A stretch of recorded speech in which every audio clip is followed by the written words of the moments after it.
주 하나님 외 어리석은 나 택하셔서 고통과 슬픔 다. 죄의 형벌부터 다룰게요. 보편적으로 죄의 형벌은 죽음이라고 성경은 말하고 있죠. 이 죽음은 성경 근본적인 그런 개념 속에서 하나님과의 교통이 단절되는 것을 의미합니다. 그래서 죽음은 우리가 육체적인 죽음은 하나님과의 교통이 단절된 것에 대한 어떤 증상으로 나타나는 것이고, 성경이 말하는 죽음은 하나님과의 교통이 끊어지는 것을 말하죠. 우리는 오직 하나님과의 교제 가운데서만 살 수 있고요. 그리고 우린 여기서 존재와 삶을 구별해야 됩니다. 하나님께 영원히 버림받는 자들도 계속 존재합니다. 그러나 그들에게는 존재는 하지만 바로 하나님과의 교통, 생명이 없습니다. 이 생명이 없을 때 그들의 존재는 내적으로는 끝없는 모순을 겪게 되지요. 인간이란 존재는 하나님과 교통하도록 지어졌는데 그것이 진행되지 않는 가운데서 존재하는 것이기 때문에 그들은 끝없는 모순 상황에 처하게 됩니다. 그리고 실질적으로 그들에 대한 삶은 영원한 불모대서의 그런 고통이 되겠어요. 사람은 하나님과 교제하는 삶을 살 때 그들의 존재의 목적과 의미를 찾을 수 있습니다. 그러나 버림받은 자들은 그들의 존재의 목적을 상실한 채 존재합니다. 그러므로 그들은 영원한 내적 갈등 속에 처하게 됩니다. 모든 죄는 본질상 죽음을 가져오는 지독한 죄악이고요. 어떤 죄라도 그 안에는 죄라는 그 자체는 하나님을 향한 불순종이 담겨 있습니다. 우리는 불순종의 죄에 의해 하나님과의 교제가 단절되고요. 이는 하나님의 언약의 공의에 따른 죽음을 우리 자신에게 가져오는 것이에요. 그래서 우리는 불순종할 때에 스스로 하나님과의 교통을 스스로 잘라내는 것이죠. 하나님의 언약의 공의에 따르면 죄에 대한 처벌은 자연스럽습니다. 즉 여러분들이 우리가 죄를 지을 때는 자동적으로 죄를 지음으로 말미암아 자동적으로 보응이 발생하는데, 그 자동적인 보응이 발생하는 것은 하나님과의 교통을 스스로 지금 잘라내는 것이죠. 우리가 하나님과의 관계를 깨뜨리면 우리는 스스로 삶을 버리는 것이 됩니다. 생명이라는 그 자체가 하나님과의 교통인데 그것을 깨뜨리기 때문에 스스로 삶을 버리는 것이죠. 이에 우리는 하나님이 율법으로 언약을 세우셨기 때문에 죄에는 반드시 형벌이 따라온다고 말할 수 있습니다. 따라서 형벌에는 인간의 죄로 인해 자연스럽게 스스로에게 가해야 하는 면이 있고, 또한 하나님 측에서는 이제 그 죄로 말미암아 모독을 당하셨기에 언약의 공의에 따른 하나님의 진노 행위가 있어요. 즉 형벌은 한편으로는 그 언약의 법에 의해서 만들어진 자연적인 보응이 있고요. 다른 한편으로는 하나님 편에서 그에게 벌하시는 정당한 보응이 있습니다. 이 자연적인 보응 중에는 지난번에 말씀드린 것처럼 죄를 지을 때마다 우리에게는 죄로 인한 그 타성이 깊어지고 죄성이 깊어지고요. 또한 그것은 마귀를 닮도록 되어 있습니다. 그래서 우리가 죄를 짓는 사람은 마귀를 닮아가게 되어 있고요. 자연적인 그 보응이에요. 그리고 그것뿐만 아니라 또한 율법이 말하는 하나님의 공의로운 고통에 그런 정당한 징벌이 주어진다, 이 말씀이죠. 이 차이를 영원한 형벌과 연결하여 구체적으로 생각해 보겠습니다. 바깥 어두운 곳이란 하나님께서 영원토록 하나님께로부터 영원토록 버려진 상태지요. 그런데 죄인은 그 상태를 스스로 원합니다. 교회에 아무리 오라 그래도 하나님이 싫어서 안 옵니다. 성경 아무리 읽으라 그래도 하나님이 싫어서 읽질 않아요. 스스로 원치 않습니다. 그는 하나님과의 친교를 한 번도 원치 않았으며 이에 결국 그의 소원대로 영원히 하나님과 교제할 수 없게 됩니다. 그것이 바깥 어두운 곳이죠. 즉 스스로가 선택하여 얻게 되는 자연스러운 그런 보응입니다. 한편 성경은 영원한 불을 말하는데 이는 하나님의 진노가 영원히 타오르는 것을 말합니다. 하나님은 그분의 언약의 공의가 회방된 것에 대해 그분의 영원한 진노를 나타내십니다. 지옥의 고통 역시 하나님의 거절된 사랑의 공의를 유지하기 위한 것이죠. 그러므로 지옥의 고통은 이 약속에 따른 정당한 보응이 되겠습니다. 이렇게 두 가지의 현상이 죄를 지을 때마다 나타나게 돼 있어요. 자연적인 보응 그리고 그 언약에 따른 하나님의 보응이 나타납니다.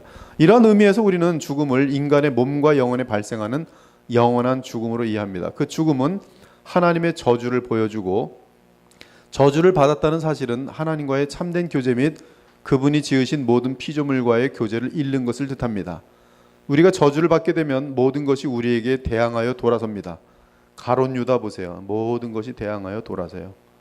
잠깐 많은 사람들의 군중에 뭐 인기를 얻는 듯 하지만은 결국 모든 죄인들은 각각 뿔뿔이 흩어지고요. 그리고 다 고립되도록 돼 있어요.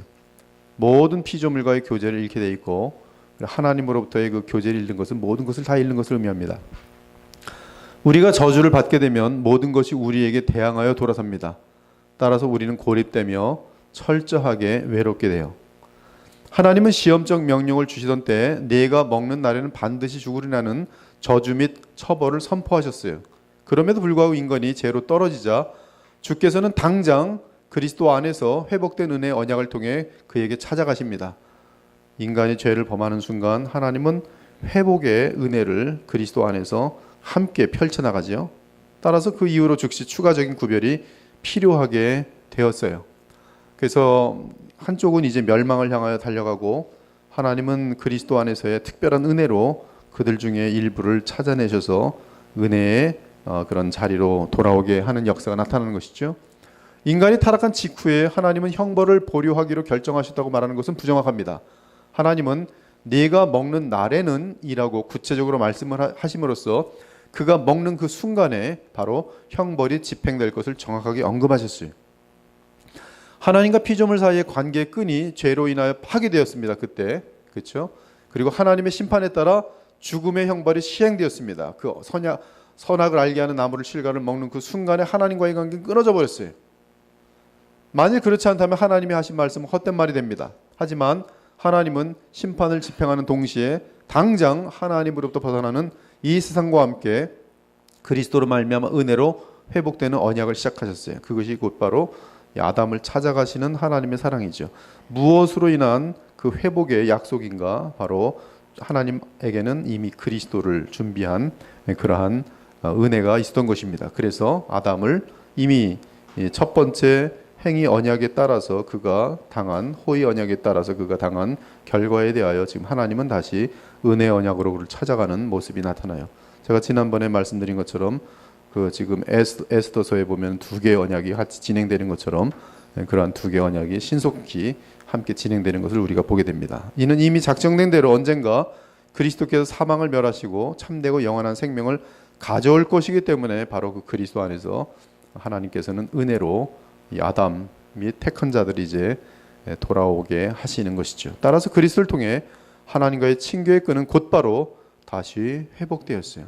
그러므로 카인은 그리스도의 그 언약이 없었다면 이 선악을 알게 하는 나무를 먹는 순간에 하나님과의 교통이 끊어졌고 그리고 영원히 끊어질 수밖에 없었는데 하나님은 그리스도 안에서 그를 찾아가시고 그를 다시 하나님과의 관계를 회복시켜 주십니다. 그것이 바로 은혜의 언약이죠. 그것이 바로 여러분들에게 미친 엄청난 그런 하나님의 은혜인 것이.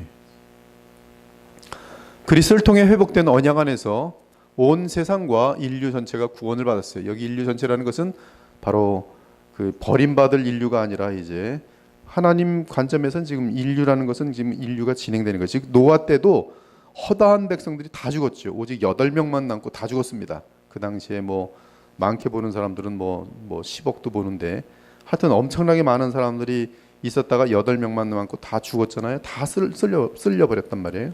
그러나 하나님이 보시기에 지금 인류가 존재하는 거지. 인류가 지금 살아남는 거, 이어지는 것이. 그런 의미에서 인류가 지금 구원을 받은 것이 회복된 언약 안에서. 이제 이 인류 가운데서 이제 버림받은 인류는 다 이제 예수님의 재림 때 심판과 함께 영원한 불못에 들어가겠지요. 이 말은 모든 각개인이 구속을 받는 것을 의미하지 않습니다. 사람을 머리로 하는 유기적 연합체인 이 세상이 하나님과 다시 교제할 수 있게 되었다는 뜻이에요. 그리고 이 유기적 연합체인 머리가 바뀌죠. 처음에는 첫째 아담이었지만 바로 주님께서는 새로운 아담을 준비하셔서 바로 마지막 아담 예수 그리스도를 통해서 지금 이 인류는 계속 이어집니다. 그 머리는 마지막 아담인 주 예수 그리스도세요. 하지만 많은 것들이 열매 없는 가지처럼 잘려 나갈 것입니다. 그렇죠? 이에 성경은 죄인들을 땅에서 소멸하시며 악인들을 다시 잊지 못하게 하시리로다라고 말합니다. 이제 적그리스도가 등장이 점점 가까울수록 세계는 종교적으로나 또 정치적으로 하나가 될 것이에요. 오늘 아침에 나온 뉴스는 이제 지금 캐나다에서 동성애자들에게 지금까지 우리가 죽을 죄를 진 것처럼 마치 그 독일이 히틀러 때문에 세계 많은 사람들을 만행을 저지른 걸 참여하는 것처럼 동성애자들에게 참여하는 지금 그 캐나다의 그 어떤 그 정권의 모습을 보여줬어요. 전 세계적으로. 이거는 이제 꼬리를 이어서 굉장히 많은 나라들이 이제 이어갈 겁니다. 이어갈 거예요. 전 세계적으로 이제 그런 어떤 그릇된 하나님이 가장 미워하시는 것을 중심으로 해서 이제 하나의 세력들을 만들어가고 그것을 가지고 이제 인권이라는 이름으로 하나가 되고 그러면 이제 예수 그리스도만이 구원의 길이라고 말하는 우리들은 이제 상당히 그 어려움을 겪게 될 것이에요. 어쩌면 우리가 살아있는 때에 이 나라에서 도대체 신앙생활 못하겠다 하고 도망쳐야 될지도 모르겠어요. 설교도 하지 못하게 만들고 이 사실이 불신자들이 이 세상에서 은혜의 언약의 열매인 많은 축복들을 누리지 못한다는 뜻은 아닙니다. 이 불신자들은 항상 지금도 하나님의 은혜로 먹고 살고 아주 그냥 떵떵거려요. 그렇죠? 하나님의 은혜. 그러면서 하나님께 받은 은혜로 하나님을 저주하고 하나님을 욕합니다. 그러니까 그들의 죄는 더 큰 것이죠. 더욱이 하나님과 회복된 교제의 결과들이 신자들에게 당장 최대한으로 다 나타난다는 뜻도 아니에요. 하나님과의 관계는 회복되지만 여전히 아담에게는 죄를 지음으로 말미암는 그 고통들과 아픔들이 남아있어요. 여러분의 인생도 마찬가지입니다. 여러분들이 죄를 지어놓은 것들은 그로 말미암아 하나님께서는 여러분의 죄를 다 도말하시고 기억도 하지 아니하시고 다 용서하시는 거 분명하지만 그러나 지은 죄로 말미암는 그 열매들은 계속 진행돼요. 그래서 여러분의 인생 가운데는 저 열매는 내가 그때 지은 열매로 지금도 진행되는구나 보입니다. 그래서 더더욱 죄에 대해서 두려워하고 더더욱 죄를 미워할 수 있어요. 증오할 수 있어요. 그러나 하나님의 은혜는 그것에 비해서 무한하게 크지요. 그럼에도 불구하고 우리를 사랑하신 하나님을 생각할 때 얼마나 감사한지 몰라요. 그런 의미로 당장 우리는 그 죄의 효력들이 다 사라지거나 죄의 결과들이 싹 없어지는 거 아니에요. 그것은 예수님의 재림 때나 가능한 사건이에요. 그래서 우리도 믿음이 좋아도 아담으로 말미암는 병에 걸리기도 하고, 그렇죠? 가난하기도 하고, 믿음과 부가 비례한다고 보면 그것은 큰 문제예요. 그것은 절대 거짓말입니다. 이 사실이 뜻하는 것은 인간의 타락 이후에 하나님의 은혜 언약은 그리스도로 말미암는 하나님의 은혜 언약은 구별하는 특징을 가진다는 뜻이, 즉 아담 안에서 인류는 다 멸망하지만 하나님의 은혜 언약 안에서 그들 중에 일부를 택하여 하나님은 은혜를 베풀기 시작하시는 것이죠. 그래서 차별이 날 수밖에 없어요. 이 세상과 인류 전체는 다시 하나님과 친교할 수 있도록 회복되었어요. 그리스도 안에서. 따라 신자들은 그리스도를 믿는 믿음을 통해 영생을 얻습니다. 그들에게는 영원한 죽음이 제거되었고요. 이 사실은 내가 너로 여자와 원수가 되게 하고 내 후손도 여자의 후손과 원수가 되게 하리라는 말씀에서 표현되었어요. 하나님은 사람을 구원하셔서 자기에게 영원토록 있게 하시려고 인류와 사탄의 관계를 끊어 놓으셨습니다. 그것이 아까 하나님의 백성과 사탄의 관계가 끊어졌고요. 아담이 타락한 후에 하나님이 아담에게 더하여 하신 말씀은 보응의 의미로서의 형벌이 아니라 은혜 언약으로 인한 징계였어요.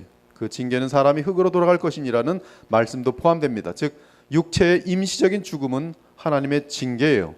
그리스도 안에 있는 자들에게는.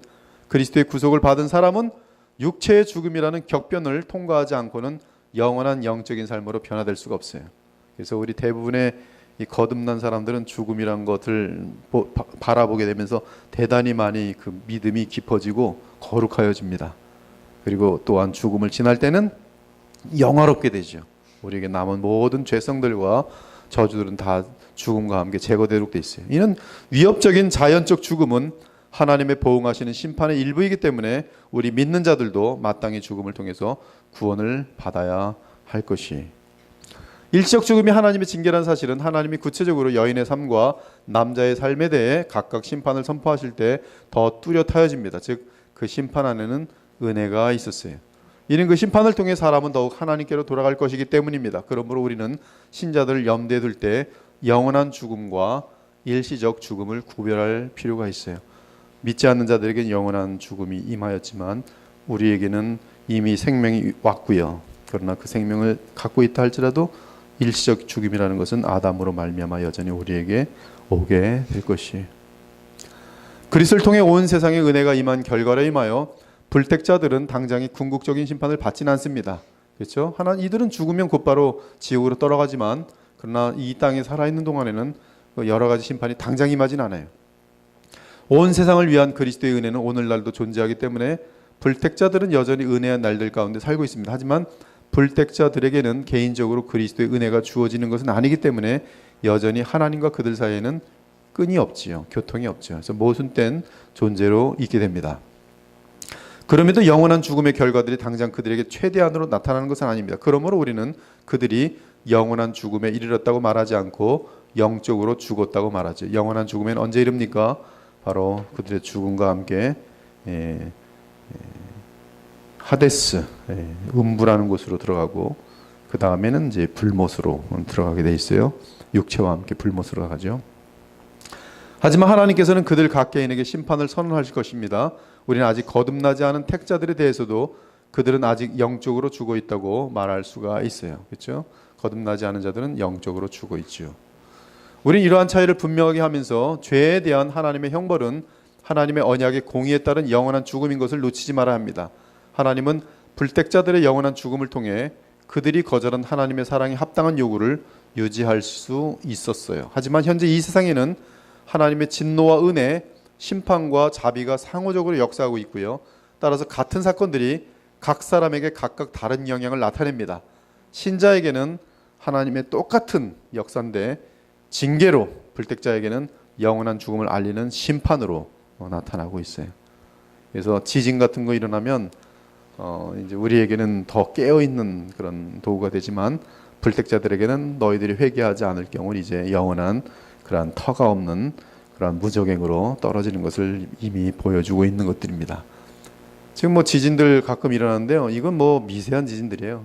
정말 이제 성경의 계시록에 나와 있는 지진들 발생하기 시작하면은 뭐 7분지 1씩 막 무너지고 10분지 1씩 무너지고 막 이런 것들은 뭐 엄청난 그런 역사들로 이어질 것입니다.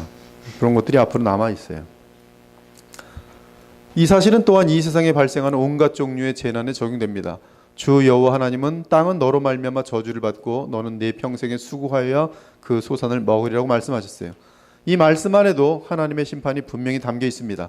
하지만 완전하고 궁극적인 심판은 당장 개입된 그리스도 안에서의 하나님의 은혜와 부딪히게 됩니다. 그래서 궁극적인 심판은 지금 하나님의 은혜로 말미암아 계속 지금 연기되고 있어요. 그렇죠? 베드로후서 3장에 보면 한 사람이라도 더 주님께로 돌아올 수 있도록 하나님의 심판은 아무 때나 준비가 돼 있어요. 그러나 그리스도의 은혜로 인하여 계속 지금 그 한 사람이라도 더 주님께 돌아올 수 있도록 연기가 되고 있어요. 그래서 은혜와 부딪힙니다. 지금도 모든 피조물들은 성령을 통해 썩어짐의 종로로 탄 데서 해방되기를 부르짖고 있습니다. 그럼에도 불구하고 날마다 하나님의 진노가 하늘로부터 계속 나타나고 있어요. 그래서 이 두 가지 하나의 은혜와 지금 하나님의 진노는 지금 함께 진행되고 그것은 지금 우리에게는 이제 그 택함을 받은 사람들에게는 더욱더 깨어 있고 주님께 돌아가는 방편들이 되지만 믿지 않는 자들에게는 경고와 함께 뚜렷한 그러한 메시지가 되는 것이. 자, 이제 영원한 형벌에 대한 다양한 관점들인데요. 영원한 형벌에 대한 많은 반대 관점들이 있습니다. 존 스타트 같은 그런 복음주의자들도 이러한 영원한 형벌에 대해서 반대를 해요. 그런 유명한 사람들을 유명하다는 것이 다 중요한 게 아닙니다. 유명하기 때문에 믿지 마십시오. 유명하다고 해서 믿어서는 안 돼요. 갈라디아서 2장에도 보면 유명하다는 자들이 예루살렘에서 와서 이 복음을 흔들어 버립니다. 그래서 우리는 성경을 굉장히 반복적으로 읽고 또 성경을 반복적으로 읽으면서 무엇이 성경이 우리에게 가장 소중히 여기는지를 절대적으로 성경의 그 권위 아래서 읽어나가면서 우리가 진리를 정확히 붙들 수가 있어요. 사람들은 인간의 관점에서 삶을 보기 때문에 지식과 깨달음에 있어서 한계가 있습니다. 그러므로 성경을 통해 계시된 끔찍한 실제들이 그들의 의식에 와닿지가 않아요. 또는 거부합니다. 자신들의 생각을 가지고 겁을 하죠. 자신들의 감정을 가지고 거부합니다. 더욱이 인간의 마음은 종종 생각하기를 싫어합니다. 생각이라는 것은 대단히 소중해요. 이 성령으로 충만하다는 것은 성경적인 생각으로 깊어지는 것이 성령 충만과 굉장히 밀접하게 연관되어 있어요. 아무리 종교적으로 뜨겁고 열심을 낸다 할지라도 그것이 성경적인 생각에 서 있지 않으면 그것은 오히려 교회를 파괴시킵니다. 대단히 위험해요. 그래서 교회라는 것은 인간의 열심에 의해서 움직여지는 것이 아닙니다. 교회라는 것은 하나님에 대한 바른 지식, 그리고 그 지식으로 말미암는 그 예수 그리스도의 와의 연합을 통한 하나님의 사랑이 우리를 강건함으로 성령의 역사에서 우리가 이 교회를 섬기게 되는 것이지, 여기에 어떤 내 공로나 나의 생각을 앞세워서 하게 될 때는 그것은 오히려 굉장히 항상 교회를 세우는 것이 아니라 근본적으로 교회를 무너뜨리는 것이. 교회는 커지면 뭐합니까? 그것이 부패되면 그것은 오히려 하나님의 영광을 더 크게 깎아내리죠. 이 생각은 대단히 중요합니다. 그래서 우리는 정말 성령 안에서 바른 생각을 할 수가 있어야 돼요. 그리고 이 단단한 것을 먹는다는 것은 히브리서 5장의 표현과 고린도 3장의 표현은 단단한 것을 먹는다는 것은 자신의 삶을 통해서 하나님 말씀이 체험되어짐으로 정말 성령 안에서 확증되어지는 그런 지식들이, 그것이 있는 사람들은 이 모든 것들이 그 고린도전서 2장에 있는 것처럼 성령의 생각을 따라 하기 때문에 하나님의 뜻을 알고서 분별할 수 있게 됩니다. 그래서 이 생각은 되게 중요해요. 생각이 다르다는 것은 영적인 수준 차이가 있다는 것이요, 아니면 다른 영이란 뜻이. 영적인 수준 차이야 그것은 세월이 지나가면서 같아지겠지만, 그러나 다른 영일 때는 이건 생각이 같아질 수가 없어요. 생각은 대단히 중요합니다. 특히 날마다 계속 성경적으로 생각하는 것이 사람에게는 불가능해요. 그래서 우리는 성경을 자꾸 읽어야 돼요. 성경을 제발 읽으셔야 돼요. 그냥 성경을 웬만하면 휴식 시간에도 들고 다니면서 읽으세요. 나를 살리는 것은 성경이다라고 생각하고 성경을 읽으세요. 그러면 성경을 읽으면은요, 계속적으로 우리에게 신기한 깨달음들과 내 마음속에 그리스도를 잊지 않도록 도우시는 힘이 있어요. 그리고 성경을 많이 읽는 사람들은 이것이 자기 자랑하려는 그릇된 동기로 시작되지 않는 한, 성경을 많이 읽는 사람들은 세월이 지나면서 분명히 나타납니다. 그리스도의 형상이. 사람들이 함부로 대하지도 않지만 또 신비한 사랑을 느끼게 돼 있어요. 엄중함도 있는데 정말 남에게 없는 그런 어떤 깊은 은혜들이 있어요. 성경을 많이 읽어야 돼요. 사실 성경에는 우리가 소화해낼 수 없는 많은 것들이 있습니다. 우리는 영원한 형벌을 상고하면서 조롱받고 거절된 하나님의 사랑에 대한 하나님의 진노를 접하게 됩니다. 우리가 하나님의 사랑을 다 헤아릴 수 없듯이 하나님의 진노에 대해서도 다 깨달을 수 없습니다. 그러므로 우리는 다른 주제들처럼 하나님의 진노, 영원한 형벌에 관해서도 하나님의 계시에 순복해야 돼요. 예수님께서 영원히 그가 벌을 받을 것이다라고 말했으면 영원히 벌을 받는 것으로 우리는 그렇게 믿어야 되지, 그건 내 생각에는 하나님은 사랑이신데 지옥은 있을 수 없어, 그러면서 그는 지금 순식간에 예수님의 말씀을, 하나님 말씀을 다 거절해버리는 것이, 자기가 말씀 위에 서는 것이죠. 그런 것들은 대단히 지금 잘못된 것이죠. 역사 가운데 기본적으로 세 가지 개념이 나타나 영원한 형벌을 거절했죠. 첫째가 만인구원설, Hypothetical Universalism인데, 가정적 만인구원설은 죽음 후에 회심의 기회가 있을 것을 주장합니다. 지금 죽더라도 예수님 안 믿고 죽었어도 죽은 다음에 그들은 어딘가에 이렇게 죽은 자들이 모인 곳에 가서 다시 복음을 듣게 되면서, 우리가 살아있을 때는 그땐 복음을 몰랐는데 죽고 나니까 이렇게 껌껌하고 어두운 데에 왔구나, 그때 복음이 전달되면 이제는 믿습니다 하고 그때 믿는다는 것이. 그러나 그것은 지금 히브리서 9장의 그런 내용들과 위배가 되죠, 곧바로. 따라서 모든 사람에게 회개하고 구원할 가능성이 죽음 이후에도 남아있다는 것이에요. 그래서 이 땅에 태어났던 자들은 다 구원받게 된다는 것이, 살아있을 때는 구원받지 못할지라도 혹시 죽은 후에 구원받는 것이에요. 이것은 지금 카톨릭에서 가르치는 내용이기도 해요. 카톨릭에서 연옥설이라는 게 그렇죠. 구원받지 못할 사람은 지옥에 떨어져요. 그러나 뭐 대죄가 아닌 죄를 지은 사람들은 다 연옥에서, 연옥의 기간이 얼마나 될지 모르겠지만 몇 천 년으로 볼 수도 있겠어요. 그 보면서 여기서 이러한 고통을 당하고 나면 이제 다 그동안 지은 것에 대해서 다 이제 죄값을 치렀기 때문에 이제 천국으로 들어갈 수 있다는 것이죠. 그리고 이 죄값을 치르는 것이 그 사람이 힘들까봐 이 땅에 있는 사람들이 이 아버지의 이름을, 이 아버지가 연옥가 있다고 생각하면 아버지 조금 그 고통을 줄여주기 위해서 아버지 이름을 헌금하고 아버지 이름으로 기도해주고, 그렇죠? 또 성자들에게 우리 아버지를 구원하여 달라고 성자들에게, 세인츠들에게 기도하고, 특히 성모 마리아에게 기도하고. 그것은 지금 이러한 가정적 만인 구원설과 그렇게 완벽하게 구별되지 않는 그러한 중간 단계 그런 또한 신학일 수 있겠어요. 그다음 절대적 만인 구원설은 사람들은 말할 것도 없고 마귀까지 포함한 모든 피조물이 결국 다 구원받을 것이라는 주장이에요. 모든 피조물은 하나님이 지으셨기 때문에 하나님이 지은 피조물 가운데 악이 있을 수 없다는 것이죠. 결국 그래서 마귀도 돌아오게 된다는 것이죠. 절대적 만인 구원설.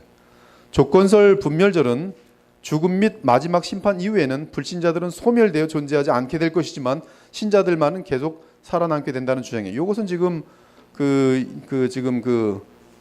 여호와의 증인, 그렇죠? 여호와의 증인도 그렇게 주장하고 있고, 최근에 지금 뭐 또 안 보이긴 하는데 아마 작년인가 인천에서도 수십만 장의 이 페이퍼가 전달됐어요.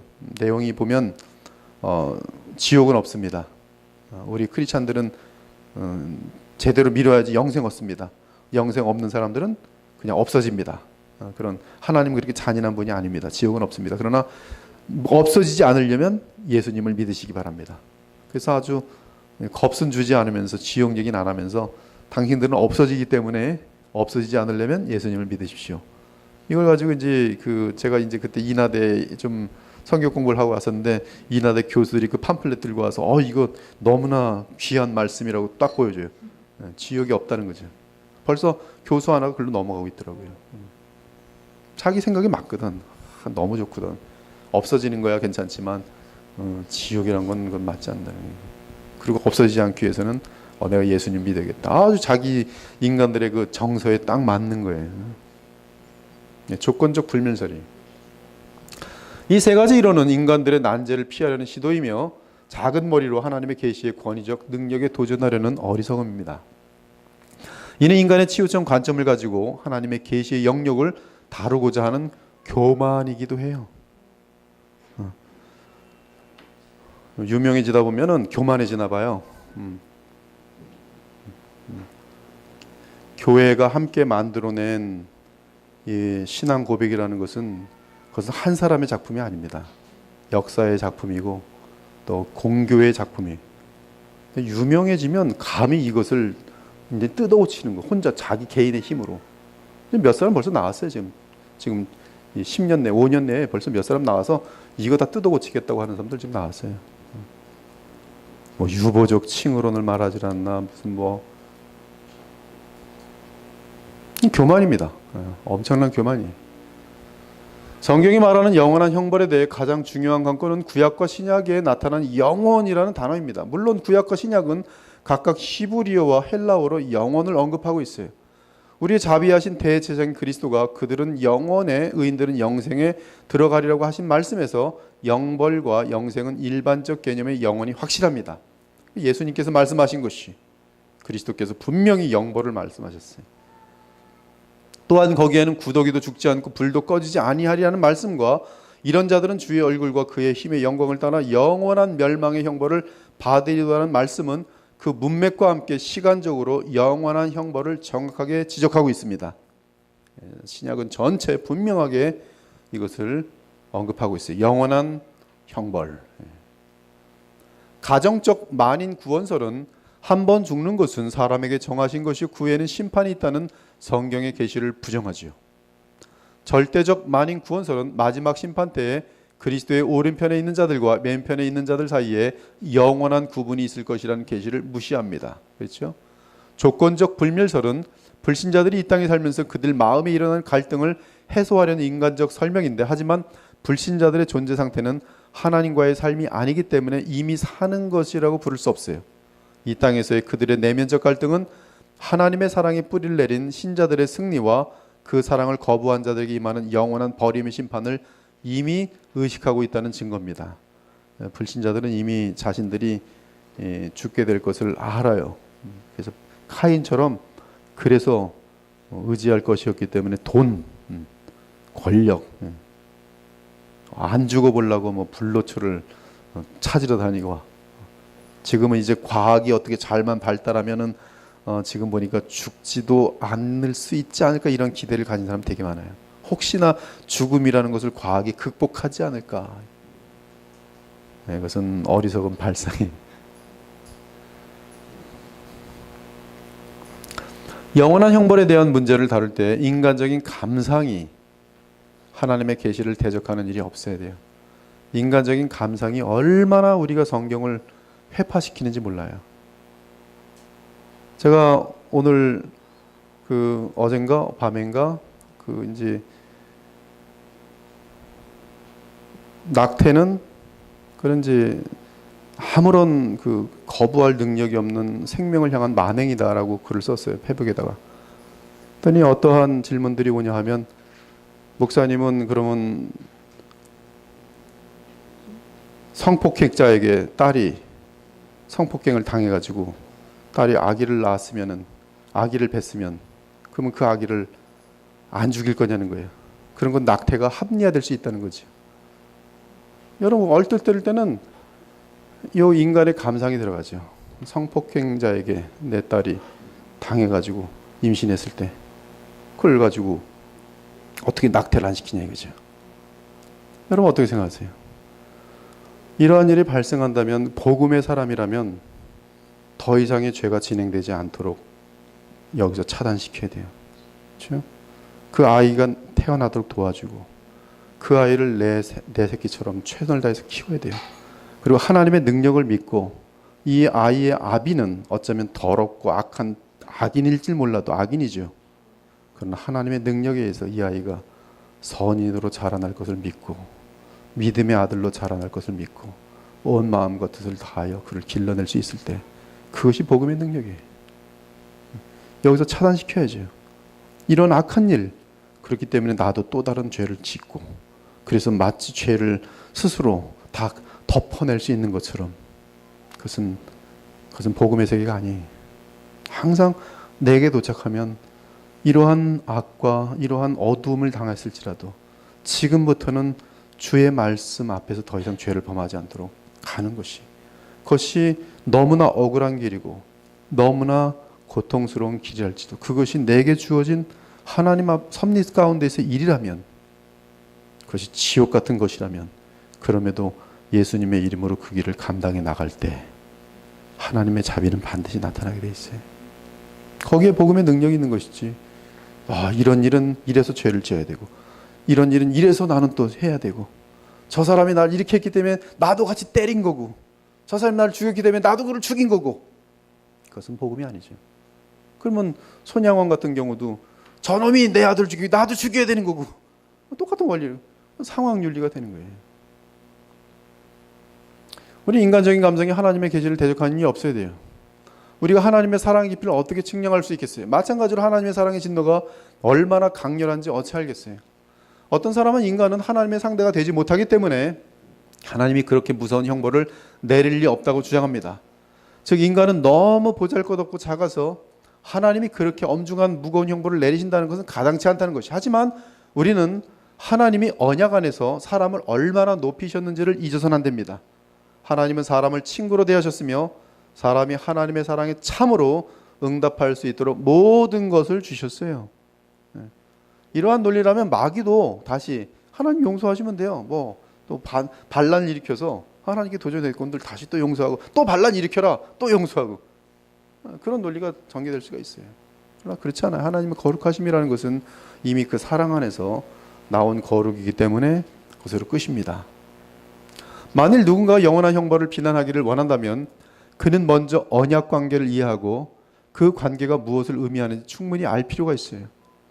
언약에 대한 이 메시지가 너무나 연약해요.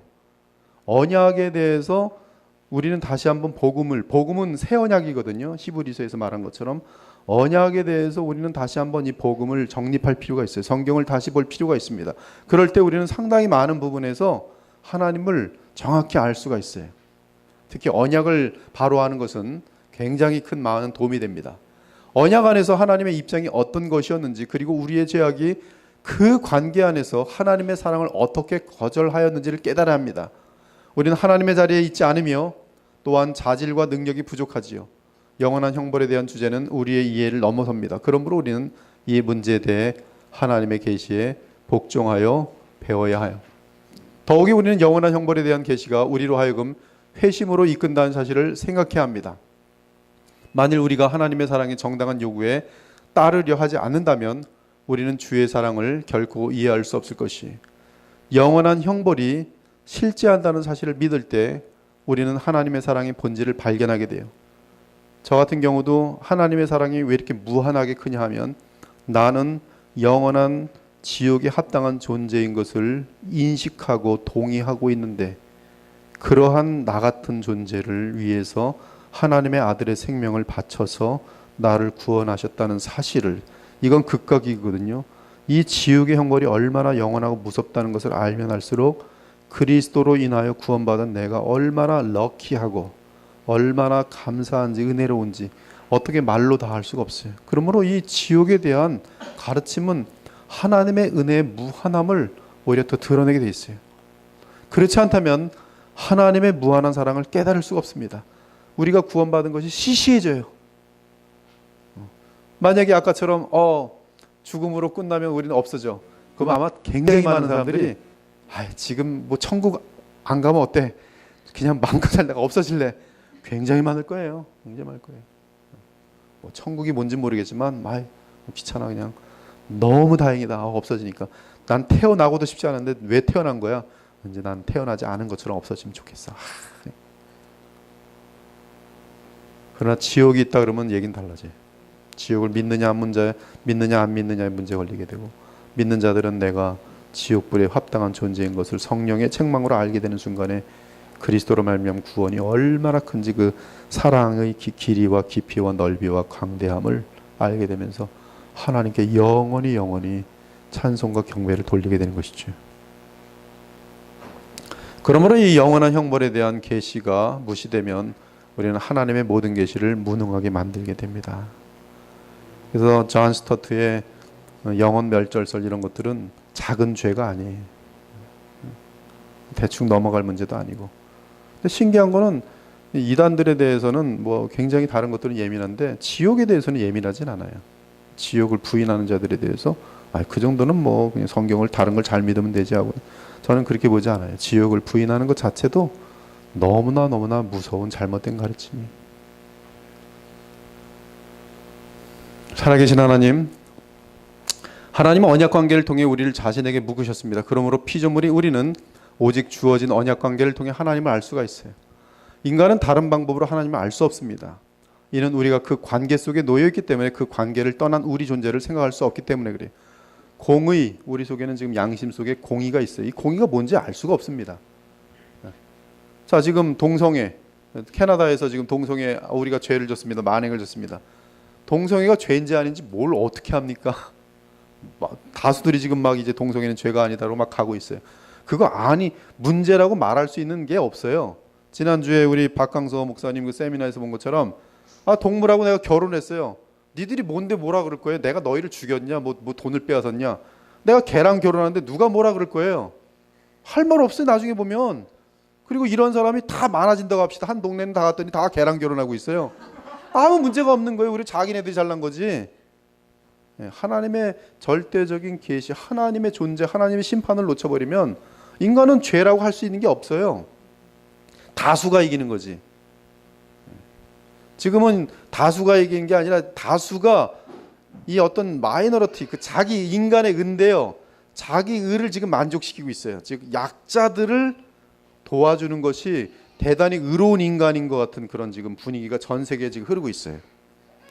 바로 거기서 동성애에 대한 이슈가 지금 나오는 거죠. 즉 약자들에 대해서 우리는 지금 도와주는 입장이다.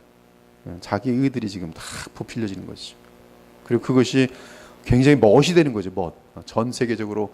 그래가지고 오바마도 참 그럼 막 요새는 이제 멋있는 세계적으로 유명한 앵커가 막 얘기하다가 갑자기 탁 오늘 내가 발표할 게 있습니다. 그럼 사람들이 전 세계가 수백만 명이 이제 다 보는 거죠. I am gay. 그럼 박수 막 치는 거예요. 뭐 지금 그것은 지금 사실이죠. 지금 계속 그렇게 반복되고 있어요. 인간의 의예요. 즉 하나님의 계시가 없으면 우리는 하나님을 알 수도 없고, 그렇죠? 그리고 이런 언약을 알 수가 없으면 우리는 죄라는 것이 뭔지 몰라요. 공의가 뭔지도 모르고, 그렇죠? 하나님이 친히 우리에게 주신 모든 계시는 우리와의 언약적 관계를 전제하고 있습니다. 우리는 언약 관계로 인해 하나님을 참으로 알 수 있고요. 언약의 관계 안에서 우리는 하나님과 상호 연관되며 인격적 교제를 나눕니다. 더욱이 언약으로 인하여 하나님과 사람 사이의 관계는 임의적이지 않게 돼요. 지금 언약이라는 것은 여러분들이 십계명을 절대적으로 놓쳐서는 안 돼요. 언약할 때 십계명이. 성경은 하나님 자신이 그 언약을 통해 사람을 머리로 하는 피조물과 얼마나 연관되어 있는지를 말합니다. 하나님은 사람에게 분노하시고 자비를 나타내시며 오래 참으시고 슬퍼하시고 긍휼과 복을 베푸십니다. 따라서 우리는 언약 관계를 통해서, 근데 언약은 지금 하나님께서 일일이 개인적으로 하시는 게 아니라 일단은 가장 큰 언약은 뭐냐 하면 아담과의 언약이에요. 하나님. 그리고 아담은 그 안에서 실패했어요. 그래서 하나님은 또 다른 인자, 사람을 세워서 둘째 아담이죠. 예수 그리스도. 여기서 언약을 맺죠.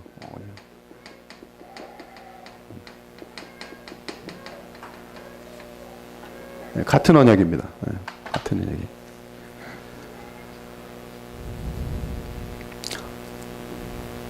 하나님은 사람에게 분노하시고 자비를 나타내시며 오래 참으시고 슬퍼하시고 긍휼과 복을 베푸십니다. 따라서 우리는 언약 관계를 통해 하나님을 참으로 알게 됩니다. 그 언약적 관계는 하나님 자신의 속성과 완전하게 일치하며, 그래서 우리는 성경을 통해서 하나님이 어떤 분인지를 알게 되죠. 또 율법을 통해서 하나님이 어떤 분인지를 알게 돼요.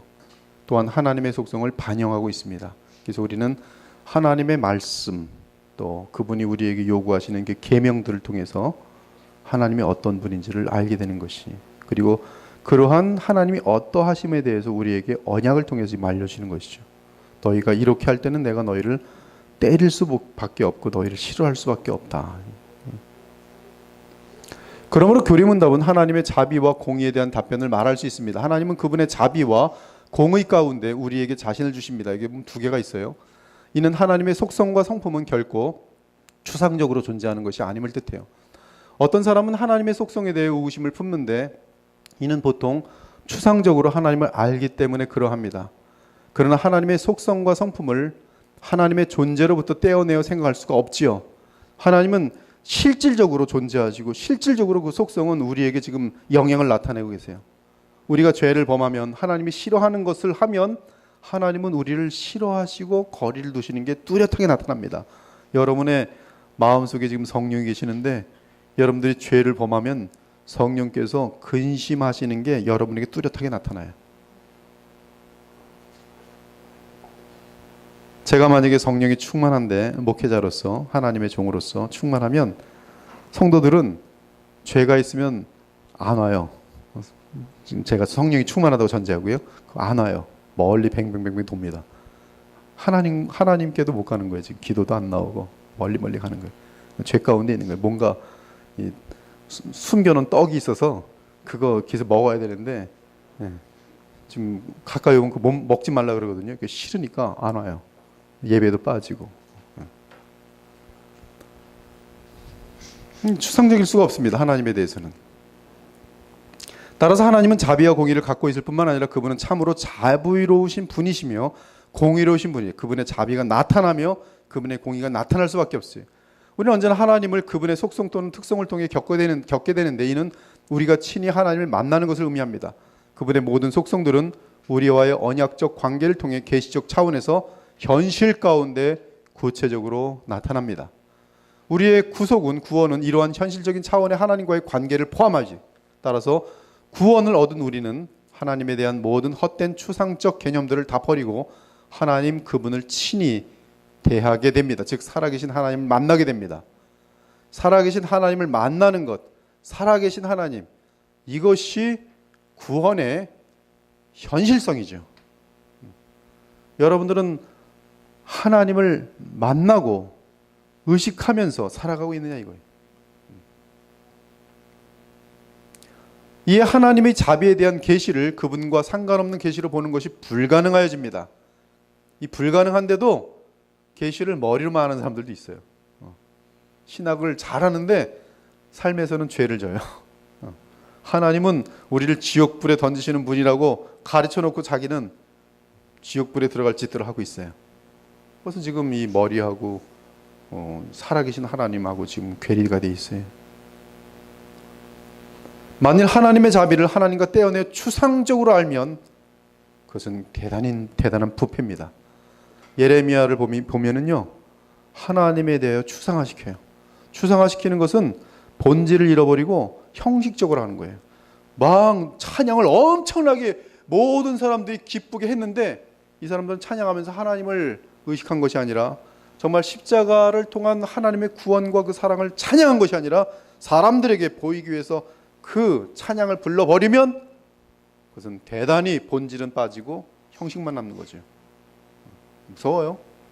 성만찬을 하는데 이 뜻이 뭔지도 모르고 성만찬을 하는 거야. 거룩한 느낌으로 뭔가 분위기가 엄숙하게 목사님이 엄숙하게 땡땡 지통총 치면서 거룩하게 옷도 거룩하게 입고 뭐 장갑도 끼고 그러니까 거룩한 건가 보다.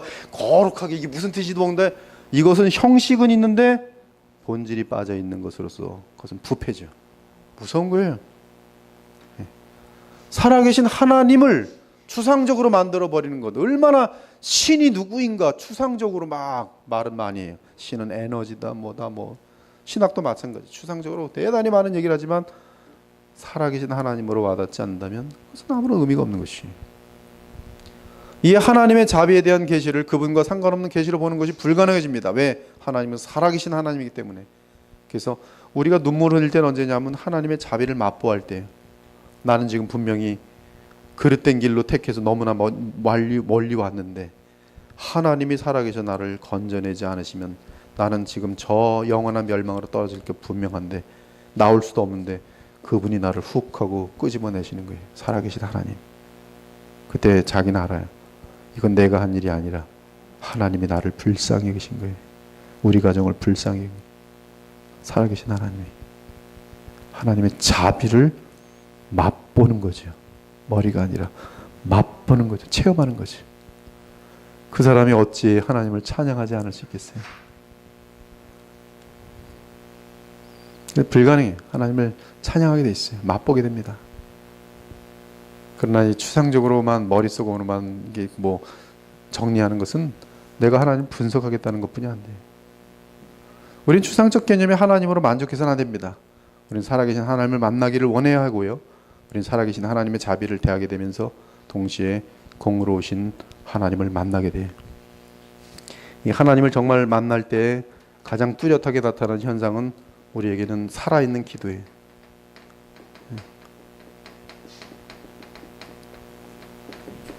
이방인들이 하는 그런 기도 말고 주님의 뜻이 무엇인지를 주님과 정말로 교통하면서 주님의 음성을 듣고 나의 의견을 또 아뢰고, 그런 내 의견이 주의 뜻에 합당치 않으면 주님의 뜻이 이루어지기를 또 구하고. 기도예요. 기도. 이것은 살아계신 하나님을 누리는 사람. 살아계신 하나님을 누린 자에게는 의심이라는 게 있을 수가 없어요. 지금 여기 임수길 집사님이 살아있는데 제가 집에 가서 임수길이라는 분이 존재하나 존재하지 않나 이러면 제가 미친 사람이죠. 오늘 이거 보고 가서 집에 가서 밤새 고민하는 거예요. 임수길이라는 그런 분을 내가 오늘 꿈에서 봤나? 존재하는 거야? 안 존재? 근데 우리가 얼마나 많이 그래. 하나님의 살아계심을 존재하고 오늘 뭐 이렇게 드라마 하나 보고선 하나님 살아계시나? 또 가서 또 찬양 드릴 때는 하나님 살아계신 것 같은데 가서 또 아닌 것 같은데 만나지 못해서 그렇죠. 추상적으로. 우리의 죄성은 하나님을 만나기를 두려워하며 하나님을 추상적인 개념으로 만들고자 해요. 이거 죄성입니다. 우리는 말씀을 이론이나 추상적 개념으로 만들기를 좋아합니다. 이러한 성향은 모든 인류에게 있어요. 우리는 이러한 성향을 심각하게 경계해야 되는데 그 이유는 성경은 하나님을 영원한 말씀으로 지정하기 때문에 그래요. 우리는 그분의 성품과 속성의 말씀 안에서 하나님을 만나야 합니다. 이제 우리의 삶이 하나님의 자비와 공의 앞에 서 있다는 사실에 대해서는 조금도 의심할 수가 없어요. 하지만 만일 우리가 믿음을 통해 하나님의 말씀을 받아들이지 않는다면 우리는 하나님의 공의를 알 수 없으며 따라서 하나님을 알지 못합니다. 그러면 구원을 얻을 수가 없어요. 그러므로 오늘 또 강조하는데 지금 이 마지막 때에 그리스도의 보혈교회를 향해서 하나님은 큰 뜻이 계세요. 근데 그 뜻을 이루는 가장 유일한 힘은 인간의 돈도 아니고 여기에 무슨 뭐 국회의원이 온다고 그리스도의 보혈교회 갑자기 도약을 해가지고 세상에 영향을 미치고 그거는 개꿈입니다. 돈 뭐 1억 버는 사람이 와서 11조 탕탕 내주고 뭐 5억 버는 사람이 와서 사업 크게 했더니 큰 대기업이 돼서 여기다가 한 사람이 막 11조를 뭐 1,000만 원씩 2,000만 원씩 하고 막 그러면 와 교회가 이제 힘을 얻었네. 그는 소똥 같은 소리예요. 교회는 능력 있는 교회는 말씀이 부지런히 말씀을 보는 사람들이 점점 많아질 때 말씀을 봐야 된다라고 말하는 사람들 말고 부지런히 말씀을 읽는 사람. 따라서 하나님을 알지 못하고 구원을 얻을 수가 없어요. 추상적인 개념으로 하나님의 자비를 알고 그 개념에 사로잡혀 있는 자들은 하나님의 공의를 거부하고 없앱니다. 심지어 하나님의 내면은 자비와 공의 사이에 갈등이 있으며 결국 하나님의 사랑이 공의를 이겼다고 믿는 자들도 있어요. 죄성은 이처럼 감히 하나님을 대항하면서 하나님이 스스로 분리되어 있다고 주장합니다. 하지만 주 예수 그리스도는 스스로 분쟁하는 나라마다 황폐해질 것이요 스스로 분쟁하는 동네나 집마다 서지 못하리라라고 말씀하시므로 그러한 주장에 일침을 가하십니다. 하나님의 하나됨은 그분의 자비와 공의 사이에 끝없는 조화가 있음을 의미합니다. 하나님의 공의를 무시하고 그분의 자비에 호소하는 것은 하나님의 영광을 모독하는 일이에요. 그럼 우리는 이 자비와 그렇죠? 공의가 하나님의 속성인 사실을 알아야 되는데 이것이 항상 이루어지는 길은 단 한 가지, 십자가예요. 그리고 우리의 삶의 자비와 공의가 균형 있게 나타날 수 있는 유일한 비결은 그리스도께서 보내시는 바로 성령을 따라 행할 때는 우리에게 이 두 가지가 다 이루어지도록 되어 있어요. 그러나 인간은 자비를 구할 때 공의가 무너지게 되어 있고요. 공의를 구할 때는 자비가 무너지게 되어 있어요. 인간의 한계입니다. 이것은 인간이 풀 수 없는 문제예요. 오직 하나님만이 그분의 그 언약 가운데에서 자비하시고 공의로우신 것이. 하나님을 추상적인 개념으로 할 때 사람들은 그러므로 쉽게 이 자비의 신. 그래서 인간의 생각으로 이제 성경을 보는 사람들은 하나님을 분석하는 사람들은 구약의 신은 무서운 하나님. 신약의 하나님은 사랑의 하나님. 근데 신약의 하나님이 무슨 사랑의 하나님 아니에요. 지옥으로 보낸 하나님이에요. 마음으로만 죄를 져도 죄인으로 삼아 지옥으로 떨어뜨리는 라가라고 말만 하여도 지옥불로 떨어뜨리는 하나님이에요. 신약의 하나님이 사랑의 하나님이라고 오해하는데 그렇잖아요. 구약이나 신약이나 동일한 하나님이세요. 하나님을 추상적으로 개념을 할 때 사람들은 쉽게 두 신을 믿게 됩니다. 실제로 교회 역사 가운데 공의의 신과 사랑의 신 두 신을 믿은 적이 있었어요. 사랑의 신은 공의에 기초하여 서 있는 이 세상에서 숨겨져 있었습니다. 만일 사랑의 신이 나타나면 공의의 신은 무력화해질 것이, 이것이 이제 두 신을 믿는 그런 개념이죠. 오늘날 기독교 교회 내에서는 아무도 두 신을 믿는 이러한 이단을 믿으려 하지 않을 것입니다. 하지만 여전히 우리는 하나님은 사랑의 하나님이시며 동시에 공의의 하나님이신 사실을 받아들이는데 어려움을 겪습니다. 이러한 자들 중에 보면 율법은 복음만을 위한 것이고 이제 십자가 시대가 왔기 때문에 구약의 율법은 필요 없다. 율법 무용론자들이 나타나게 돼 있어요. 이 사람들이 이제 이러한 큰 그림 속에서 엄청난 잘못을 겪는 것이죠. 분명히 우리 신자들도 여전히 이들 사이에 어떤 긴장을 느낍니다. 기독교 교회 중에는 아직 이러한 긴장을 해결하지 못한 교회들이 많아요. 혹시 여러분들도 이러한 긴장을 해결하지 못했다면 잘못된 신학에 있는 것이, 이런 잘못된 신학에 있는 사람들이 현대에도 지금 많아요. 예. 페북은 뭐 친구들이 있으니까 제가 찾지 못하는데 옛날에 블로그를 통해서 이제 인터넷을 볼 때 보면은 가끔 보면은 이 사람은 뭐 완전히 그 두 신을 믿는 거예요. 두 신. 예수님은 사랑의 신이다. 구약은 율법의 시대. 율법은 없다. 교리문답은 하나님의 진노는 하나님의 사랑의 공의를 드러내는 것을 강조합니다. 주님의 진노는 구약에도 사랑의 공의. 교리문답은 뒷부분에서 율법의 명령을 감사편을 위한 안내로 여기도록 인도하는데, 하지만 여전히 율법의 명령은 우리에게 하나님의 사랑의 공의와 규례를 말하고 있다는 사실을 변함이 없어요. 그리스도의 십자가의 계시만이 이러한 긴장의 해답입니다. 거기에는 하나님의 공의와 자비가 만족돼요. 그래서 그 계시 안에서 믿음은 공의와 사랑의 연합을 봅니다. 그렇죠? 십자가를 통해서 하나님의 공의가 만족되고 있고, 또한 십자가를 통해서 하나님의 무한한 사랑이 표현되고 있죠. 만약에 공의가 거기서 필요 없다 하면 예수님의 죽음은 헛된 죽음이 돼요. 하나님은 그리스도를 통한 화목 안에서 그분의 공의와 사랑을 동시에 나타내십니다. 여호와의 종이 오시면 그가 이방에 정의를 베풀 것이다. 여호와의 종이신 그리스도는 특별히 그 일을 십자가에서 이루시고 그분의 대속적인 고난을 통해 우리를 향한 하나님의 사랑의 공의를 채우셨어요. 따라서 그리스도는 하나님의 사랑을, 거룩한 사랑을 다시 우리에게 가져오 오셨습니다. 우리 오직 그리스도의 십자가를 믿음으로 교리문답에 따라 하나님은 참으로 자비하신 분이시지만 또한 의로우신 분이십니다.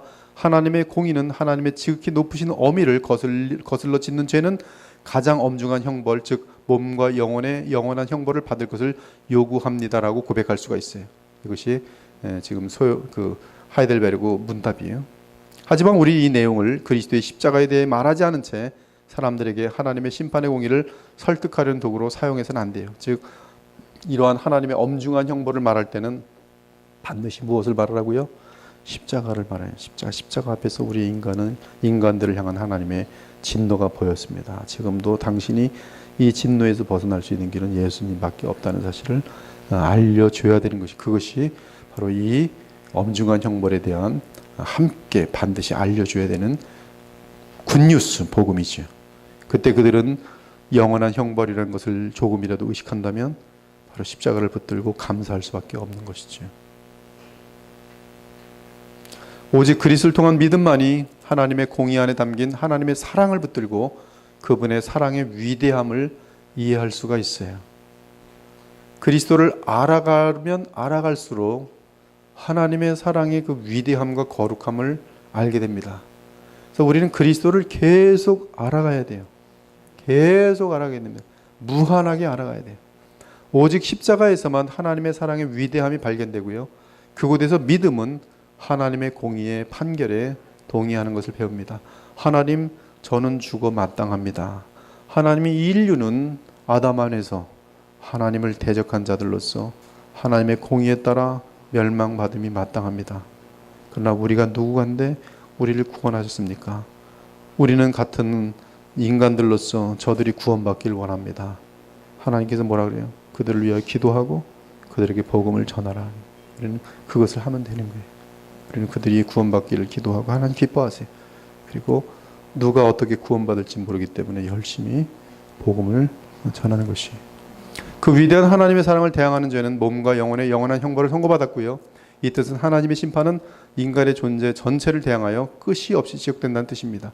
믿음은 이런 하나님의 사랑의 위험에 대항하는 죄값은 결코 어떤 방법으로도 치러질 수 없으며 자신의 고통을 통해서라도 갚을 수 없음을 인정합니다. 그러므로 믿음은 십자가만을 바라볼 수밖에 없도록 돼 있어요.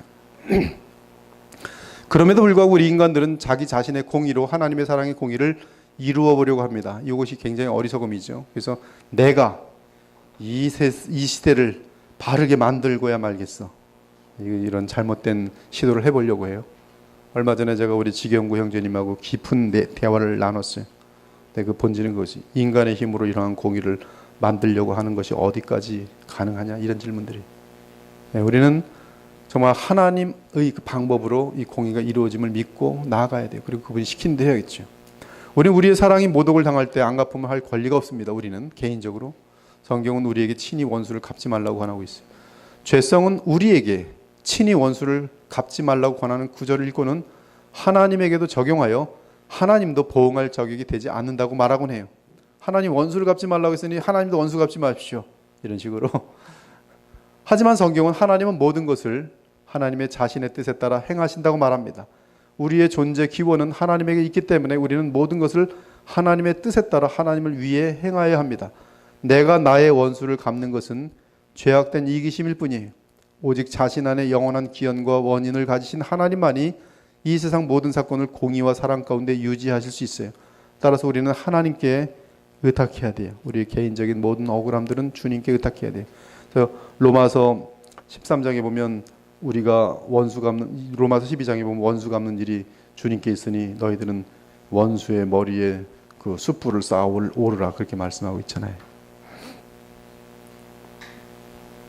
내가 나의 원수를 갚는 것은 죄악된 이기심일 뿐입니다. 오직 자신 안에 영원한 기원과 원인을 가진 하나님만이 이 세상 모든 사건을 공의와 사랑 가운데 유지할 수 있고요. 하나님의 뜻에 따라 모든 것을 온전하게 처리하실 자격이 되시는 분은 오직 하나님이세요. 따라 성경은 우리가 스스로 보응하는 것을 금합니다. 원수 갚는 것이 하나님께 있다 그래요. 베드로 전서도 보면은 너희들이 억울한 일을 당할 때, 선한 일을 하고도 억울한 일을 당하면 어떡하라? 참으라. 하나님 보시기에 아름다우니라. 오직 하나님만이 권리를 할 수 있어요. 하나님의 권리만이 보응돼야 돼요. 오직. 그래서 하나님의 영광이 가려지는 일들에 대해서 우리는 분노할 수 있어요. 이것은 나의 개인적인 그런 어떤 사적인 거와 무관한 것이죠. 오히려 공동체가 만약에 해를 입을 것 같으면 우리는 그때는 발벗고 나서서 또한 공동체를 지켜야 되죠. 진리를 수호해야 되고. 그러나 내가 오늘 만약에 100만을 손해보게 됐다. 주님의 영광과 그렇게 큰 문제가 있진 않아요. 그러면 그래, 내가 죽지. 손해보고 끝나라는 거예요. 주님께 맡기라는 거예요. 주님, 오늘 이렇게 억울한 일을 당하였습니다. 이걸 가지고 법정에도 갈 수 있고 얼마든지 이 사람하고 또 끝없이 싸우면서 말이야, 고함도 치고 말이야, 같이 멱살도 붙들고 이럴 수 있는데 혹시 내가 그럼으로 말미암아 주의 영광이 가릴까? 저는 그러지 않겠습니다. 주님께 맡깁니다. 바로 거기에 하나님의 역사가 있어요. 우리는 믿음에 의해 하나님은 그분의 사랑과 공의 가운데 모든 것을 처리하시고 유지하심을 확신할 필요가 있습니다. 하나님 살아계세요. 그분은 지금 이 세상을 그냥 1초에 뒤집어 놓을 수 있어요. 뒤집어 놓을 수 있어요.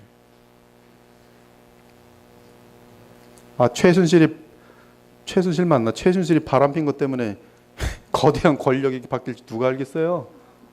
한 여인의 그 뒤에서 나오는 그 저 구석통이, 어두운 구석통에서 행동한 그 행각 때문에 지금 쭉 거슬러 올라가지고 지금 뭐 국방부 장관까지도 들어갔다 나왔다. 뭐 이거 지금 뭐 하나님께서 뭐든지 순식간에 다 바꾸시려면 순식간에 바꿔요. 로마 제국이 자기네들이 영원히 멸망할 생각 단 한 번도 못했어요. 이렇게 너무나 상대가 안 되는, 그 어떤 나라가 도전해서 상대가 안 되는 로마 제국 단단해서 제국으로 섰을 때는 그 로마 제국이 지금처럼 저렇게 조그만 로마가 될 줄 누가 알겠어요.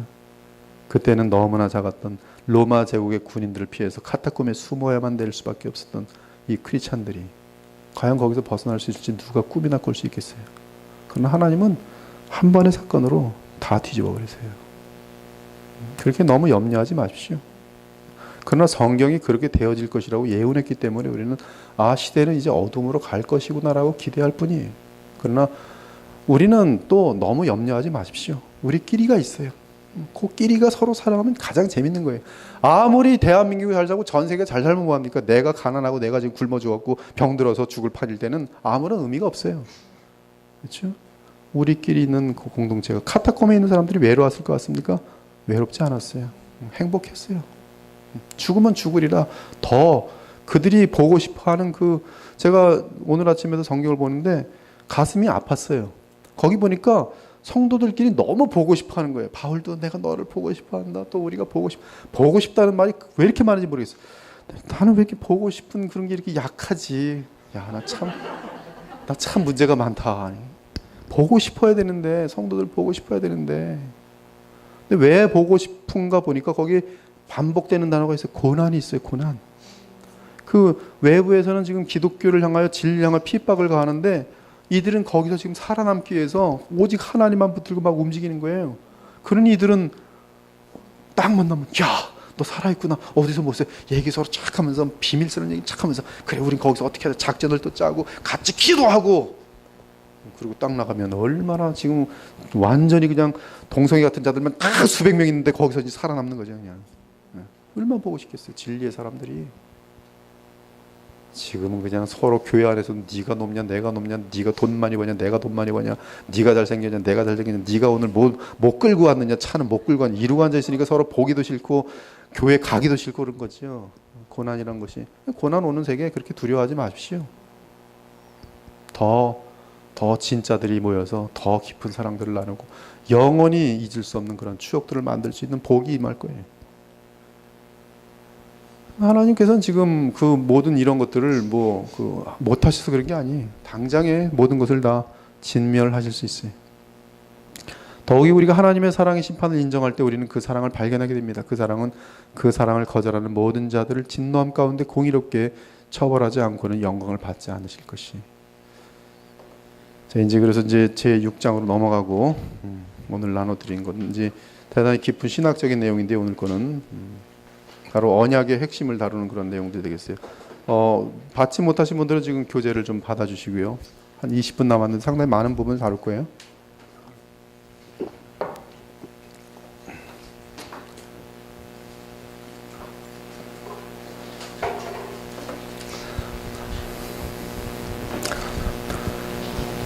아마 여러분들하고 7과까지 갈 수 있지 않을까 싶어요. 그리고 7과까지 가고 이 하이델베르그 그 강론은 마치도록 되겠어요. 이게 한 3권 또는 4권으로 될 것 같은데 지금 1권밖에 못 마쳤어요. 그래서 다음에 이제 요번에는 이제 제가 이 책을 완전히 다 번역 및 모든 것들이 마치고 그러고 나서 이제 여러분들하고 강론을 다시 펴게 되지 않을까 싶어요. 요번에 제가 이걸 진행을 같이 나가면서 사실은 원래 계획은 이제 이것을 다 마무리하려고 그랬어요. 근데 계시록이 그게 가능했거든요. 지금 여러분 계시록 책을 보면 한 500페이지가 되는 글인데 이 책은 아마 제 생각에는 한 1000페이지 정도의 책이 될 것 같아요. 근데도 계시록이 지금 16주에 그때 그것이 충분히 커버가 돼서 저는 좀 이제 요약을 해서 하이델베르그를 요번에 다 마치려고 했는데 진행하다 보니까 이렇게 나가면 저도 머리가 터질 지경이고 여러분들은 이게 뭐 제가 또 말이 워낙 빠르잖아요. 뭔가 들은 것 같아 집에 갈 때는 뭘 들었지 이러고 할 것 같은데 지금 그래서 한 5주 전인가 제가 6주 전인가 이건 진도를 급하게 나갈 게 아니고 짧은 글들이지만 소화를 할 수 있도록 하고 그리고 또 다음 기회를 좀 얻어야겠다 그렇게 이제 그때 마음속에 정리를 했어요. 그래서 아마 6과 하고 7과 하고서 아마 우리가 마치게 될 것 같습니다. 한 12월 21일 정도 마치게 될 건데요. 자, 우리 12문 그 하이델베르그 요리문답 제 12문 제가 질문할 때 여러분 답변하시기 바랍니다. 우리는 하나님의 의로운 심판에 따라 이 세상에서 그리고 영원히 형벌을 받아 마땅한데 어떻게 우리는 이 형벌을 피하고 다시 하나님의 호의를 입을 수 있습니까?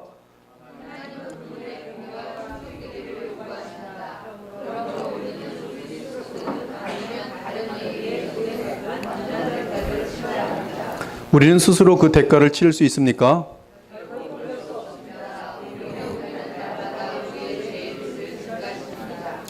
어떠한 단순한 피조물이 우리를 대신하여 대가를 치를 수 있습니까?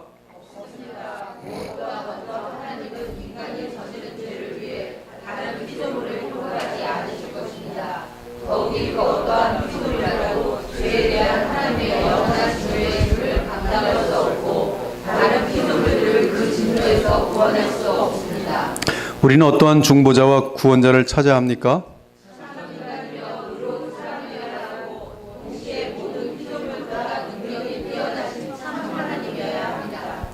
이 구속, 구원, 즉 십자가의 구원, 구속이죠. 리뎀션이라고 부르는데요. 리뎀션, 값을 치르고 샀다 이런 뜻이겠어요. 근데 구속은 하나님의 주권적인 계획에서 나온 것입니다. 하나님의 계획은 이 세상의 창조와 관련되어 있듯이 구속과도 관련되어 있었어요. 그래서 구속은 하나님이 몰랐던 계획이 아니라 원래부터 있었던 그러한 계획 속에 있는 것입니다. 그래서 창조와 구속이 하나님의 원 플랜, 한 가지 그 계획 속에 있었던 것이죠. 즉 구속은 하나님의 주권적인 뜻 안에서 그 귀환을 찾을 수 있습니다. 하나님이 어떤 강압을 받고 창조를 하신 것이 아닌 것처럼 인간이 타락한 이후에 세상을 다시 구속하신 것도 어떤 강요를 받아서 하신 것이 아닙니다. 하나님은 죄가 들어왔을 때 이 세상과 인류를 멸망 가운데 버릴 수 있으셨습니다. 하지만 하나님은 그분의 자유로운 주권적 의지 가운데 다시 사랑으로 세상과 인류를 바라보기로 하셨어요. 세상의 창조와 구속은 하나님의 하나의 계획 속에 있었고요. 하나님은 자신의 수고가 그분의 심판을 통해 철저하게 다 멸망하는 것을 허용할 수 없으셨습니다. 하나님의 창조의 목적, 즉 피조물로부터 하나님의 사랑에 대한 응답을 받는 것은 어떻게 해서든 달성되어야 했습니다. 하나님은 결코 그의 계획이 포기되는 일이 없어요. 성취되지 못하는 일이 없습니다. 하나님은 그의 계획은 완전하게 이루어질 수밖에 없습니다. 따라서 이 세상의 구속은 하나님의 작정 안에 든든한 다스를 내리고 있었어요. 이 세상은 구속될 것입니다. 그것이 화란 신학의 가장 중요한 이 근간이에요. 이 영미 신학 중에는 지금 이 세상이 멸하고 하나님은 이제 새로운 세상을 다시 만들어서 우리에게 선물로 줄 것이다, 이제 이런 개념들이 많은데, 화란 신학은 지금 우리가 살고 있는 이것을 가지고 하나님께서는 다시 회복시키시고 플러스 알파에 우리가 알 수 없는 그런 엄청난 축복을 부여하시고 다시 우리에게 이것을 주시는 것으로 거의 그렇게 수렴되어지고 있어요. 그래서 이 구속이라 하면 바로 완성을 향한, 회복 플러스 완성을 향한 그러한 엄청난 그런 단계로 보고 있습니다. 즉 하나님이 주권적으로 이 세상의 구속을 계획하시고 정하셨던 것이고요. 하나님이 구속을 작정하신 것은 피조물에 의해 어떤 강압을 받으셨기 때문이 아니었습니다. 하나님과 그분의 피조물 사이에 있던 사랑의 끈은 죄에 의해 완전하게 끊어졌기 때문에 하나님과 피조물은 서로 철저하게 멀어져 있었습니다. 하나님은 선하시고 기쁘신 주권 안에서 그분의 사랑 가운데 피조물을 찾기 시작하셨어요. 태초에 하나님 그분의 영원한 말씀을 통해 그분이 지으신 모든 것은 사람을 위함이라고 하셨습니다. 지금 모든 것은 사람을 위해서 주신 것이죠. 다 모든 것을 막 만들어 놓으세요. 열심히 뭘 만들어요. 누구에게 주려고? 아람에게 주려고. 아람을 마지막에 만들고 그에게 다 줘요. 네가 다 가져라. 네가 다 다스려라. 심지어 너 혼자 말고 그 갈비뼈에서 하나 만들어서 아내와 같이 둘이서 다 가져라. 네, 사람을 위한 것이라고 했어요.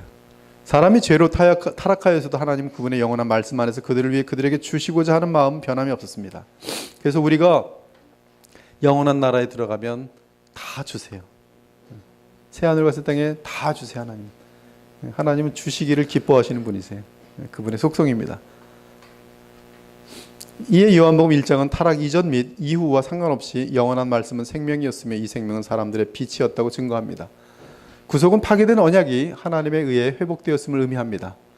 또한 구속은 하나님의 선하시고 깊으신 주권 가운데 행하신 하나님의 행위고요. 과거 한때 하나님께서 일방적으로 언약을 주도하셨던 것 같이 인간이 파기한 언약을 하나님은 다시 일방적으로 회복시키십니다. 일방적이라는 것은 일방적인 은혜죠. 그래서 우리가 구원받은 것도 일방적인 구원입니다. 아주 완전한 일방적인 은혜죠. 우리는 아주 그냥 럭키한 거죠. 그러므로 타락 이후에 은혜 언약은 타락 이전에 호의의 언약의 회복을 의미합니다. 그래서 아담이 호의를 누렸었죠. 하나님의 호의를 favor. 그러다가 죄로 인하여 놓쳤습니다. 그러나 예수님으로 말미암아 다시 예수님 안에서의 사람들은 그 호의를 다시 누리게 됐어요. 이 호의의 가장 중요한 핵심이 바로 하나님과의 교통이죠.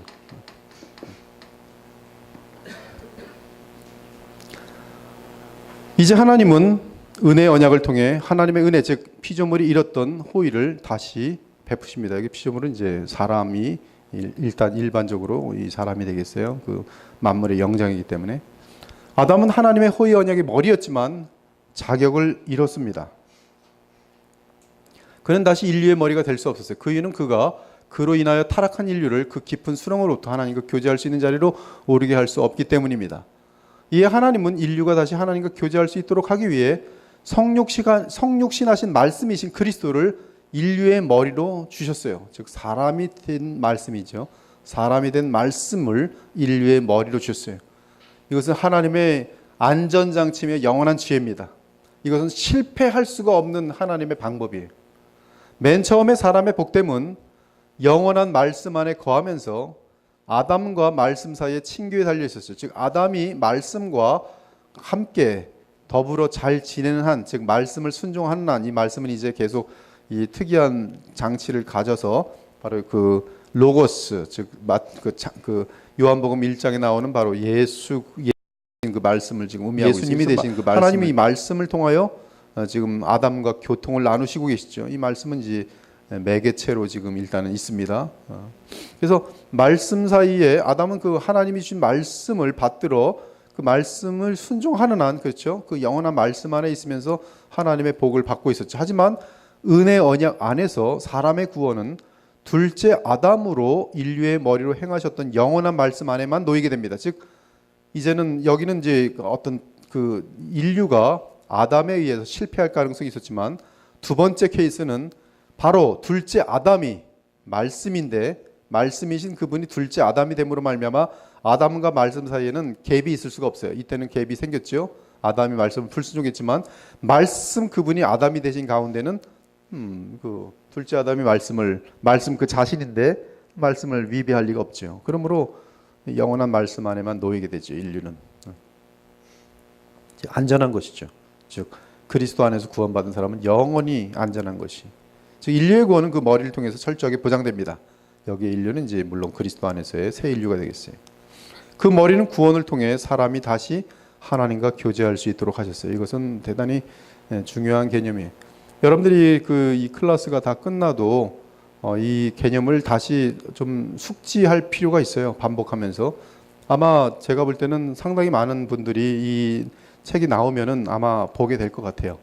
그리고 워낙 그 한국에서도 80년대 약속과 구원으로 드프라프가 한국을 한번 휩쓸었기 때문에 이 책이 아마 잘 정리돼서 나오면은 아마 그 정도의 뭐 어떤 붐을 일으키진 못하지만 그래도 이 언약이라는 것에 대해서 최고의 최고봉을 달리고 있었던 이 드프라프를 아는 사람들은 아마 반드시 구입해서 이것을 보게 될 것입니다. 근데 여러분들은 지금 저와 함께 이 강의를 미리 들은 분들로서 이걸 다시 책으로 볼 때는 다시 한번 줄치면서 아마 공부하시면 이 언약 개념이 굉장히 깊게 잡히면서 이것이 개념으로 끝나지 않고 여러분이 복음을 이해하는 데 있어서 엄청난 풍성한 그러한 그 어떤 효력을 얻는다 이 말씀이죠. 그 머리 아래에서 인류는 연합을 회복할 필요가 있었습니다. 먼저 인류는 하나님에 의해 그 머리에 언약적으로 포함되어 했고 그 언약에 포함된 모든 제도는 성령의 새롭게 하심을 통해 그 머리와 연합하여 사는 법을 배워야 했습니다. 그것이 지금 새 인류지요. 우리는 지금 성령으로 말미암아 머리 대신 그리스도와 연합하죠. 인류의 회복은 구별하여 발생하였기 때문에 즉 아담의 후손들은 다 멸망에 있었지만 그 중에 일부들은 이제 구별되어서 인류가 회복됐기 때문에 모든 사람이 그 언약의 머리와 교제하게 된 것은 아닙니다. 그러나 여러분들은 지금 그리스도 머리로 하여 그분과 교제하고 있죠. 하나님이 다시 그분의 주권적 사랑 안에서 인류를 향하셨을 때는 그리스도와의 언약을 통해 하나님이 주권적으로 택한 자들만을 구별하여 사랑하셨어요. 이 부분이 대단히 중요하죠. 이것이 여러분이죠. 여러분은 그냥 감사한 존재들이죠. 저도 그렇고. 저도 그 생각을 해봤었어요. 도대체 나는 왜 예수님을 이렇게 열심히 믿고 하나님과 교통을 하고 있을까? 한번 봐도 이유가 없어요. 그냥 하나님이 저를 사랑하신 거예요. 성경을 보니까 창세전부터 사랑하신다. 아무 할 말이 없어요. 그냥 감사하구나. 그러면 나는 무엇을 해야 할꼬? 성경을 보니까 열심히 그리스도를 닮아라. 죄 가운데 거하지 말고 죄를 멀리하라. 굉장히 분명히 나와요. 그리고 예수님이 누군지 깊게 알아가라. 그리고 착한 일을 많이 해서 하나님의 영광을 드높이라. 그리고 멸망하는 자들을 불쌍히 여기고 그들을 위해 기도하고 그들이 예수님을 믿을 수 있도록 복음을 전하라. 말뿐만 아니라 삶으로 특히 전하라. 이것이 성경에서 뚜렷하게 나오는 거더라고요. 그렇게 하면 되는 거예요. 구속은 기본적으로 창세기 3장 15절에 이게 이제 프로토가스펠인데요. 모태 언약에서 계시되어 있어요. 그러나 시간이 지남에 따라 하나님은 훨씬 많은 것을 계시하십니다. 복음에 대해서 계시하는 거예요. 복음은 하이델베르크에 의하면 에덴에서 복음이 선포되었다고 되어 있어요. 아주 엄청난 하이델베르크의 깊은 고백입니다. 복음은 에덴 동산에서 선포되었다. 그러나 시간이 지남에 따라 하나님은 훨씬 많은 이 복음에 관한 것을 계시하고요. 하나님의 백성은 점차적으로 하나님의 계시를 더욱 많이 받으며 성장합니다. 오늘날에도 우리는 이 모든 계시를 이해하기 위해 노력하고 있고요. 우리는 구속 안에 나타난 하나님의 역사를 깨닫기 위해 하나님의 생각을 따라 생각할 수 있어야 돼요. Think after God's thought. 하나님의 생각을 따라 생각할 수 있어야 돼요. 우리는 하나님의 생각을 따라 생각하려는 노력을 멈춰서 하나 됩니다. 하나님의 생각을 따라 생각하려면 어떻게 해야 돼요? 성경을 많이 읽어야 돼요. 누구를 따라야 돼요? 성령을 따라 행해야 돼요. 그래서 로마서 8장에 보면 누구의 생각? 영의 생각은 육신의 생각과 원수가 되나니 그러므로 너희는 성령을 따라 생각하라 이렇게 돼 있어요. 근데 골로새 3장 보니까 하나님 말씀으로 충만하면 곧 성령을 따라 생각하게 돼 있어요. 또 화요일날 우리 윤 목사님이 설교하신 것처럼 하나님 말씀이 우리에게 충만하면 성령으로 말미암아 그 말씀이 기억나게 돼 있어요. 이는 믿음이 초등 원리에 머물러 있으면 더 이상 믿음이 아니기 때문입니다. 말하자면 믿음은 응고된 것처럼 정체되어 있을 수 없어요.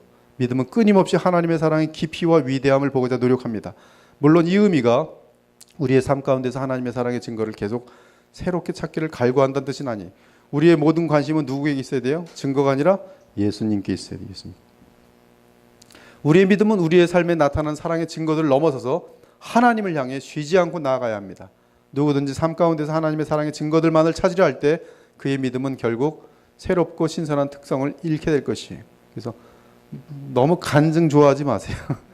너무 간증. 하나님이 이걸 또 해주셨어. 이걸 또 그렇게 해주신 거 맞아요. 그러나 그거 간증하다 보면 안 믿는 사람들은 난 너보다 훨씬 좋은 거 많아. 이렇게 할 때는 아주 할 말이 없어지고요. 우리는 하나님 그분을 즐거움을 계속 고백할 수가 있어야 돼요. 뭐 뉴에이지도 간증집이 있어요. 제가 뉴에이지에 대해서 좀 한동안 함께 상당히 한동안 대할 기회가 있었어요. 뭐 한 1년 넘게 뉴에이지에 대해서 대했는데, 근데 뉴에이지에 보면은 간증집이 있어요. 거기는 이제 구심기도라는 게 있어요. 구심기도를 얼마나 많이 하는지 몰라요. 원수들을 망해라. 원수들을 그림 그려놓고서 거기다가 못질도 막 해요. 바늘로 땅땅땅 때리고 또 기도해요. 구심기도, 컨센트레이션. 근데 이제 간증집이 나와요.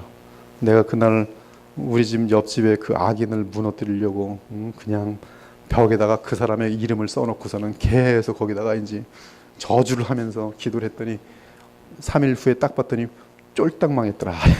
간증. 구심기도, 컨센트레이트. 이런 것들은 이제 아니죠.